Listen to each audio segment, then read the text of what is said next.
We have seen the ruling from court declaring the seat vacant and faulting the Electoral Commission.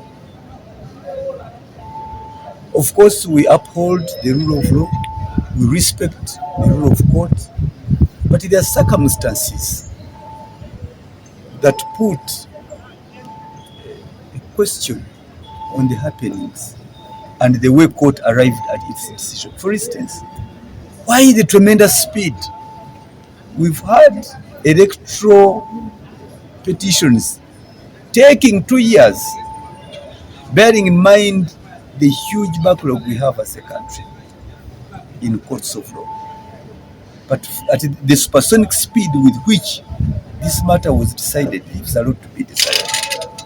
Number two, we all know the people of Kawempe, what they went through for this election. They deserve better. They took a long time without their representative, the late Ssekikubo, who was in jail and subsequently passed. So people generally wanted a sigh of relief. But when we see that they are still to be left without representation in Parliament, it's a matter that touches each and every one of us. Courts, yes, they are impartial. But at the end of the day, they are not courts in heaven. They are not on cloud 9. They are courts of the people who should be realizing and observing what is happening in the ground. So we really think a more people approach would have served better. But lastly, a court decision should not be expected and predetermined. It doesn't matter whether courts or the Electoral Commission have the supersonic speed with which this petition has been handled. You know, it's one of its kind, the speed. Then number two is where the executive was raising its voice about the conduct of that particular election of Kawempe. And what comes out is seen rhyming what the executive opined. I think that is very unfortunate. Court should stand the test of time, should make its rulings irrespective of what the executive thinks about it. Recently saw the Electoral Commission saying they don't have enough funds to hold the forthcoming elections. Now that we are having the by-election, what does this mean to the resources? What I imagine is that those who have lost, or those Honorable Nalukoola who has been disqualified, can have another opportunity through an appeal. Probably with that, they can always find funds. You see, once it is politically motivated, funds can be always available. In spite of the fact that, yes, funds are meager at the disposal of the Electoral Commission. Funds are meager. But in such circumstances, funds are always formed. But lastly, I think it is important to give the people of Kawempe North a breather. They've gone through difficult circumstances and situations. When their MP was incarcerated, he subsequently passed.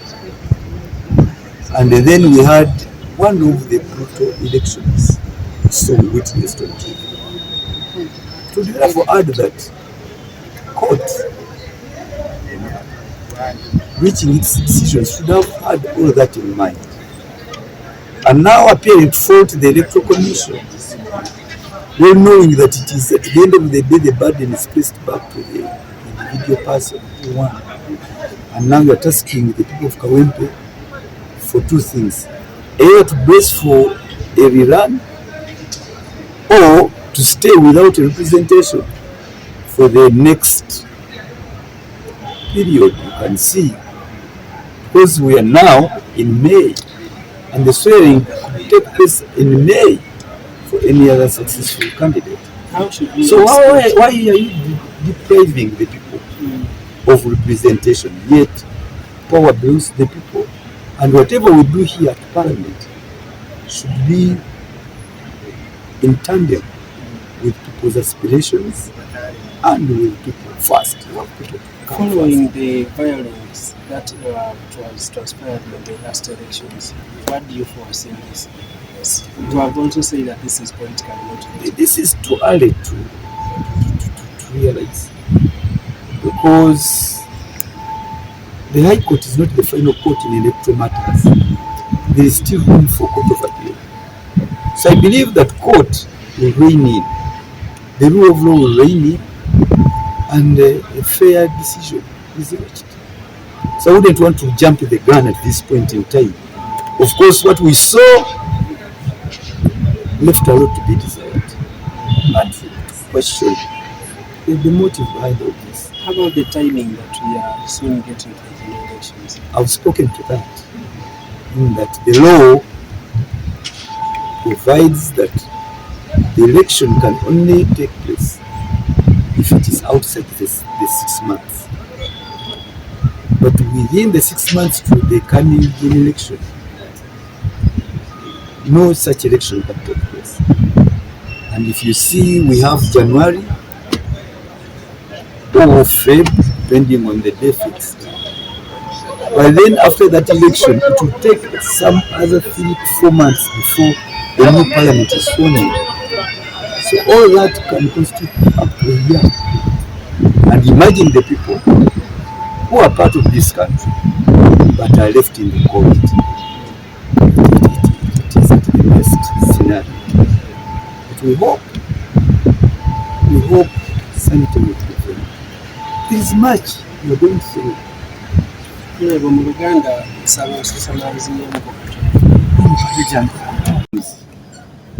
Speed gyakozesezza nga basala okuwozesa n'okusala omusango guno ng'ebadde empitirivu nnyo esukulu. Mu myezi 2 ne baba nga bamaze okutunoonya obujulizi bwonna ne basalawo omusango ne gusalibwa ku misango emingi, fayiro ne fayiro eziri mu makooti. Lwaki guno omusango gwe bajjeeyo ne baddusa ku misinde emiyitirivu? Ekyokubiri, nze nsa ekitiibwa mu nsala ya kooti eteekemu ne aspirations n'abantu biki bebasuubira mu kooti. Abantu b'e Kawempe North baakava mu kalulu akabadde akazibu ennyo, babadde mu kalulu ak'amaanyi ate akazibu ennyo. Kati kyandibadde eri abo bekikwatako ng'ate abantu bano abamaze ebbanga nga baalina omubaka waabwe eyabeera mu kkomera ebbanga ddene okutuusa lwava mu bulamu bw'ensi eno, ne babeera mu kulonda okubadde okuyitirivu, okubadde okwali okw'amaanyi, okwalimu ebisago eby'amaanyi. Kati mu ngeri bbiri, ne bw'ogamba nti nno omubaka agambe tuddemu okulonda, nze kindabikira okuddamu akalulu si ye ansa. Naye nga n'abantu b'e Kawempe North ekisooka beetaaga obukiise, beetaaga okukiikirwa mu palamenti, naye ate nga n'ekirala beetaaga okuwummulako ku bisago ne ku nkovu ze balina. Kati gwe bw'olangirira nti nate abantu abo be bamu baddeyo mu kalulu, abantu baddukidde eri kooti. Naye ne kooti ne bwe beesalawo esaana esalewo ng'etunuulidde embeera n'akalulu mwe kayitira okubeera n'embeera abantu gye bakubiramu akalulu. Kati nga tonnanenya akakiiko k'ebyokulonda osaana otunuulira ebyo byonna byonna. N'olwekyo nze nga bwe nkyogedde nti kooti nga bw'esazeewo bw'eti bw'esazeewo, tugisaamu ekitiibwa. Naye kooti waliwo ekintu kye bayita jumping into the arena. Eseeseetuse n'evaayo eri gy'eri ng'ekiddukiro eddukirwamu, ate n'eseeseetuka ate nayo ne yeetaba mu bamegganya abali mu ringi. Kya mukisa mubi nti nno kino kye kisaliddwawo. Naye abantu b'e Kawempe tubaagaliza birungi, naffe gye tuli eyo bwe bituyisa. naye tulowooza nti nno ku nkomerero ya byonna obuyinza buli mikono gy'abantu, era oyo anaabanga alina obuyinza bw'abantu yajja okuvaayo ng'omuwanguzi. Mpozi n'okuba nti nno ekiseera kituuse, kooti ne ziyimirira nga zeetengeredde. Kati bw'oba osanze nti nno Honorable Nalukoola si yali omuzibu, akakiiko k'ebyokulonda ke kaali akazibu, ke kaaviirako emitawaana, era n'ogamba nti nno buli omu yeesasulira ensimbi ze ezaakozesezza mu kulonda. Kale lwaki oddayo abantu bano abakoowu, abantu b'e Kawempe, n'osalawo ate bo basse mu kalulu? Kye ndowooza nti nno awo balansingi ebuzeemu, balansingi tevuddeeyo. Naye ku nkomerero ya byonna abantu b'e Kawempe tubaagaliza birungi. Akakiiko k'ebyokulonda tukasaba kabeere nga keetengeredde, kabeere n'omugongo. Naye ate ne kkooti zaffe zisaana zireme kubanga ziri mbire waggulu eyo, zisaana zimanye waawe ziramulira bantu ki abalamudde. Kireme kuwulirwa nti nno abakulembeze naddala bannabyabufuzi bagambye nti oyo taabeere mu paalamenti, ate naawe kkooti ate naawe n'ensalayo nebanga ati bwetyo bwe yeekubidde. Tekibeera kirungi, tekizimba demokrasiya.